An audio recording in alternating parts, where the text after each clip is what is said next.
Martine Versel, bonjour. Vous êtes psychanalyste, membre de l'ECF. Nous avons une petite question à vous poser dans le cadre de la diffusion des Journées de l'ACF du 7 décembre. Quel est le roman ou le film qui vous a le plus marqué sur le thème de la famille? Alors, pour répondre à cette question, j'ai plutôt envie de parler cinéma et d'un film qui m'a marqué. Je dirais que j'ai pas été la seule à être marquée parce que c'est une Palme d'Or de 2019. C'est un film coréen de Bong Joon-ho qui s'appelle Parasite. Et je crois même que c'est un des films qui a été la Palme d'Or la plus vue par les Français. Et c'est pas par hasard parce que il traite d'une façon très particulière de la famille. Alors, Martine, pouvez-vous nous dire qu'est-ce qui vous a marqué dans ce film de façon un peu personnelle? Bah, je trouve ce film, comme peut-être le disait Lacan, qui a le goût du réel, comme peut l'avoir le cinéma asiatique que j'affectionne particulièrement. Et cette histoire de famille pourrait être une histoire finalement très sociologique. Il s'agit, juste pour donner un petit avant-goût de l'histoire, il s'agit d'une histoire qui situe deux familles, une famille dont tous les membres sont au chômage, le père, la mère, le fils, la fille, qui vivent dans les bas-fonds de Séoul et qui essayent de trouver des astuces pour s'en sortir.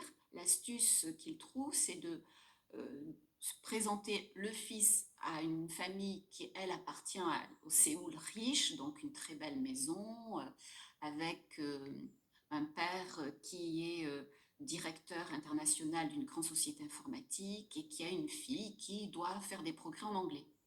Donc on voit deux familles avec tous les traits sociologiques de la lutte des classes en quelque sorte, telle qu'elle peut se jouer en Corée, mais ailleurs aussi.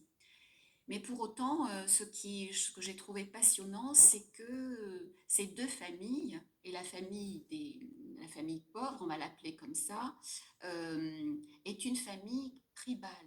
C'est-à-dire, c'est une famille qui est fortement liée les uns avec les autres pour des questions de pauvreté, mais qui ne peut pas vivre les uns sans les autres. Et ils sont prêts à aller jusqu'au bout pour s'en sortir.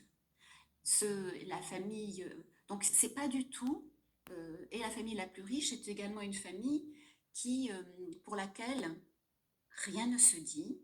Eux vivent aussi ensemble, mais les uns à côté des autres. Et ce qui est assez extraordinaire, au-delà du thriller, il y a un thriller complexe dont je ne parlerai pas, mais ce qui m'a semblé, en tous les cas moi, ce qui m'a touché, c'est qu'on voyait finalement le réel de la famille.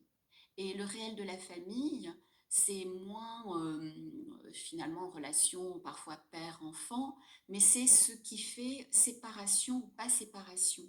Et là, on voit dans ce film-là une histoire de deux familles inséparables.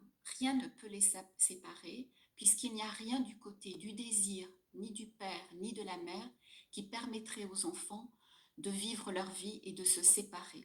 Voilà ce qui m'a je dirais, c'est assez singulier de voir, au-delà du niveau ou du milieu social ou de l'intrigue qui a une crudité en plus assez marquée, de voir deux versants de ce qui fait l'inséparable dans la famille. Tribal d'un côté, liés les uns avec les autres, mais aussi une difficulté à dire quoi que ce soit qui pourrait être transmissible à ses enfants.